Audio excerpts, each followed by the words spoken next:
O vice-campeonato, sem dúvidas, é um dos piores momentos para clube e torcedor, com algumas derrotas sendo ainda mais traumáticas. Porém, existem clubes que levam sua torcida ao desespero. Além de nunca vencer um certo campeonato, resolvem bater na trave várias vezes, acumulando vices com os mais variados roteiros. No vídeo de hoje, apresento os maiores vice-campeões de 8 competições do futebol, no Brasil e pelo mundo, com suas campanhas completas. Deixe seu like e se inscreva no canal, se for novo ou nova por aqui. Antes, é importante mencionar o principal critério. Clubes que já foram campeões não serão considerados, como a Juventus, com 7 vices da Liga dos Campeões, e vamos começar justamente por ela.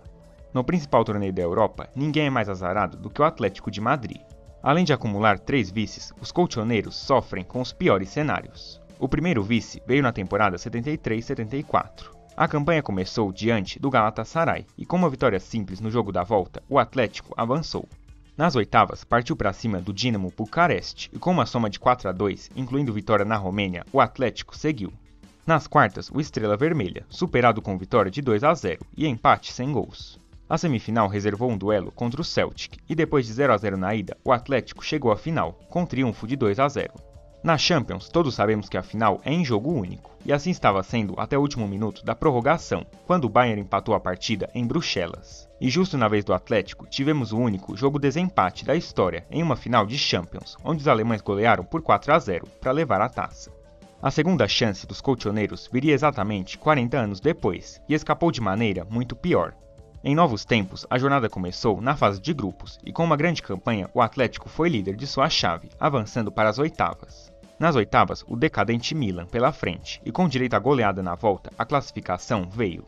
Nas quartas, duelo espanhol contra o bom time do Barcelona. Depois de empate na ida, o Atlético fez o simples na volta e avançou. Na semifinal, o desafio foi o Chelsea, e com direito a 3-1 em pleno Stamford Bridge, o Atlético voltava a uma final de Liga dos Campeões. A decisão, todos sabemos como acabou. O inédito título escapando com o heróico gol de Sérgio Ramos aos 47 do segundo tempo. Na prorrogação, uma traumática goleada, para acabar com o sonho. 2 anos depois, o filme se repetiu pela terceira vez, e de novo traumático. Na fase de grupos, outra campanha segura, repetindo a liderança de 2014, avançando junto do Benfica. Nas oitavas de final, não faltou drama, precisando dos pênaltis para despachar o PSV, após 2 empates sem gols. Nas quartas, um novo duelo contra o Barcelona, chegando a perder o jogo de ida. Na volta, Griezmann resolveu a classificação. Na semifinal, o Bayern de Pep Guardiola, e com a ajuda do gol fora, o Atlético chegava à terceira final. Pela frente, o Real Madrid, de novo. O jogo chegou até os pênaltis, mas faltou precisão, e o Atlético amargou mais um vice da Champions. Ainda no velho continente, falamos também na segunda competição, a Liga Europa. 2 clubes fazem o torcedor sofrer na competição, um deles é o Benfica. Alguns podem colocar a culpa na famosa maldição de Bela Gutmann, mas fato é que os portugueses são trivices do torneio. Pois bem, o primeiro vice foi na temporada 82-83, começando diante do Real Betis. Com 2 vitórias por 2-1, os lusos avançaram. Na segunda fase, o Lokeren da Bélgica e 2 boas vitórias levaram o Benfica adiante. Nas oitavas, o Zurich da Suíça, e depois de empate na ida, o Benfica goleou na volta para avançar. As quartas de final trouxeram a Roma, liderada por Falcão, com soma de 3-2, vaga na semifinal. Nas semis, o Craiova, da Romênia, e a vitória por 2-1 na volta rendeu passagem na decisão.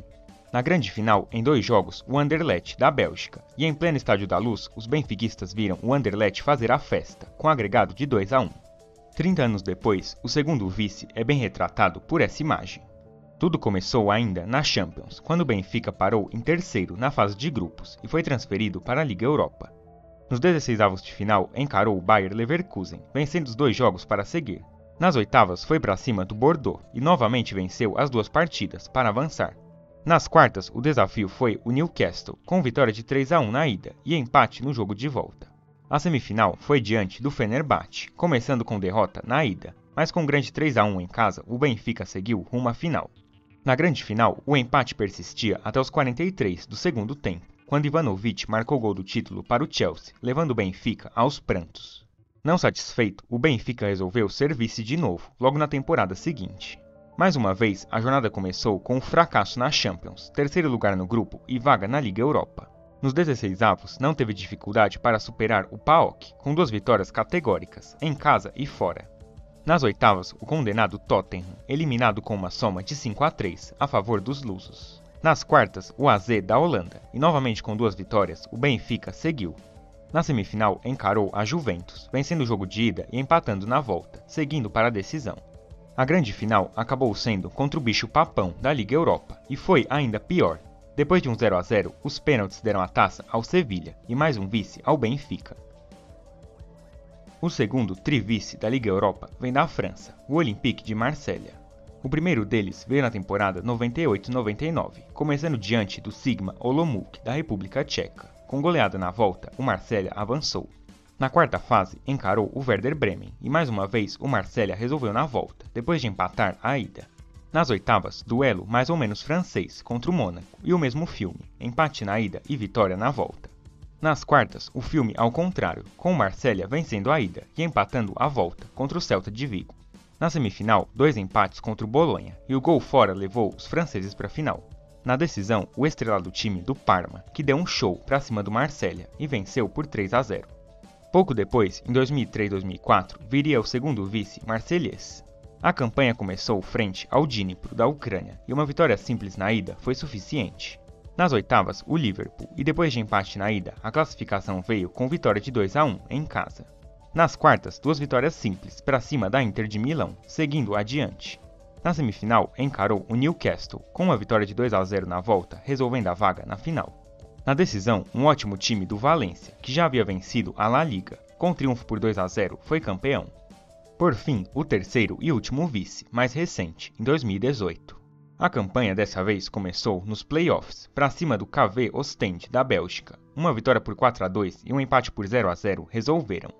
No playoff decisivo, o Donzale da Eslovênia, despachado com menos tranquilidade do que o esperado. Na fase de grupos, foi vice-líder da chave, atrás do Red Bull Salzburg e à frente de Konyaspor e Vitória de Guimarães. Nos 16avos, o Braga pela frente, com a vitória de 3-0 e um revés por 1-0 sendo suficientes para avançar. Nas oitavas, 2 boas vitórias, para cima do Athletic de Bilbao e vaga nas quartas. Nas quartas, jogo difícil, para cima do Leipzig. Após derrota na ida, o Marselha fez arrasadores 5-2 em casa, seguindo para a semifinal. Nas semis, reencontrou o Red Bull Salzburg e depois de vencer por 2-0 na ida, conseguiu segurar a final na volta, mesmo perdendo por 2-1. Na decisão, o Atlético de Madrid, que pelo menos na Liga Europa tem sucesso, 3-0 categórico e trivice ao Olympique de Marselha. Agora é a vez da América do Sul, com a Libertadores. E quando falamos dela, o maior vice é incontestável. O time se chama América de Cali, mas tem 0 conquistas e 4 fracassos em finais. O primeiro deles veio em 1985, em uma época bem diferente. Ao lado do Milionários e de uma dupla do Paraguai, foi líder do grupo e seguiu para as semifinais. À época, a semifinal era disputada em 2 triangulares, e no seu, o América repetiu a liderança, chegando na final. Na decisão, o inexpressivo Argentinos Júniors, mas o América foi derrotado nos pênaltis no jogo desempate, realizado após uma vitória para cada lado. Logo no ano seguinte, veio mais um vice. O formato era o mesmo, e superando a dupla chilena e o arquirrival Deportivo Cali, o América passou de fase. No triangular semifinal, superou Olímpia e Bolívar, avançando para a decisão.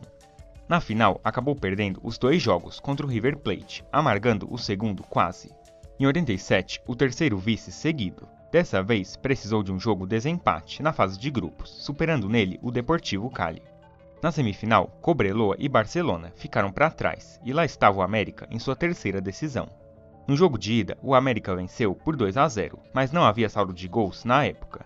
Na volta, a derrota por 2-1 obrigou um jogo desempate, onde o Peñarol venceu por 1-0, impondo o trivice. Passados os 3 fracassos, o América demorou para voltar a brilhar, o que aconteceu em 1996. Na fase de grupos, poucas mudanças, ainda com o modelo de duplas. Contra Júnior Barranquilla e os bolivianos, o América liderou e foi ao mata-mata. Nas oitavas, o Minervém da Venezuela, despachado após goleada de 4-1 no jogo de volta. Nas quartas, reencontro com o Júnior Barranquilla, em obra do regulamento. Empate na ida, vitória e classificação na volta. Na semifinal, o atual campeão, Grêmio, que venceu o jogo de ida por 1-0. Mas na volta, o América fez valer o fator casa, vencendo por 3-1 e partindo para a sua quarta final. Na decisão, de novo o River Plate, e dessa vez começou com vitória de 1-0. Parecia que ia dar, mas na volta, Hernan Crespo decidiu o título para o River e impôs o quarto vice do América. E não satisfeito, o América ainda conseguiu um quinto vice, se considerarmos a Libertadores feminina. Agora é o momento do futebol nacional, falando da Série B, e tal qual o América de Cali, o CSA tem o seu tetravice na segundona. O primeiro deles veio em 1980. Começando em um grupo de 8 equipes, o CSA foi vice-líder, passando de fase ao lado do Bom Sucesso. Na segunda fase, contra mais 4 equipes, o CSA liderou, rumando para as semifinais, com um ponto à frente do Caxias. Nas semis, duelo contra a Ferroviária, e 2 vitórias levaram o CSA para a elite do Brasileirão e para a final. Na grande final, os alagoanos acabaram goleados pelo Londrina, ficando com o segundo lugar. 2 anos depois, em 1982, o CSA começou na Série A e com a penúltima colocação no grupo foi para o play-off de rebaixamento. Em jogo único, acabou levando 6-2 do Náutico, caindo para o mata-mata da Taça de Prata, o então nome da Série B. Nesse mata-mata, estreou contra o Fortaleza e vencendo na ida e empatando a volta, avançou de fase. Nas quartas, encarou o Misto de Mato Grosso e 2 vitórias levaram os alagoanos para a semifinal. Nas semis, duelo difícil contra o Joinville, com uma vitória de 2-1 para cada. Pela melhor campanha, o CSA chegou na final.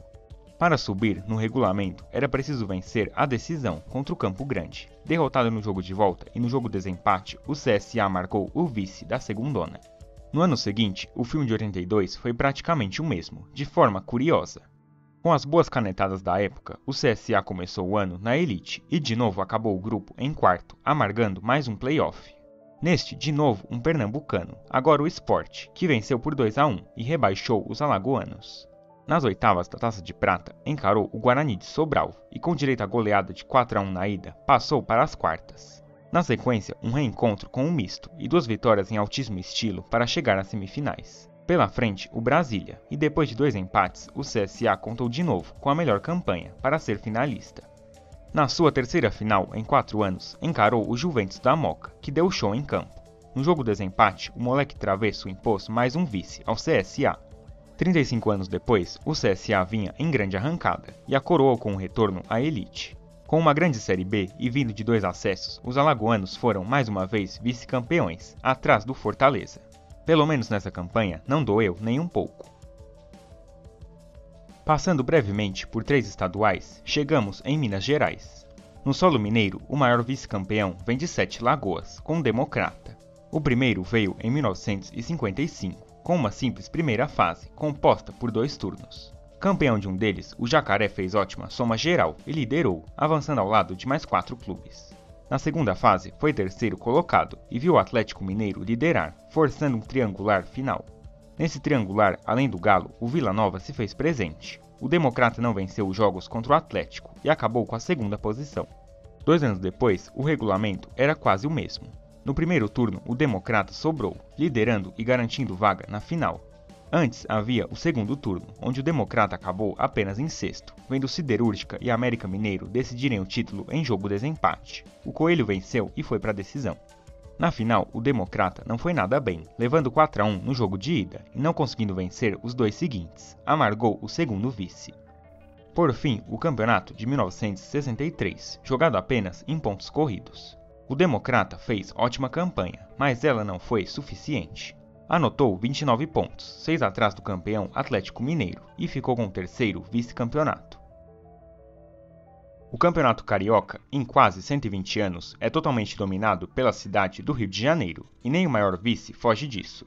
O Madureira é um dos clubes mais tradicionais e simpáticos do estado, e também acumula um tri-vice.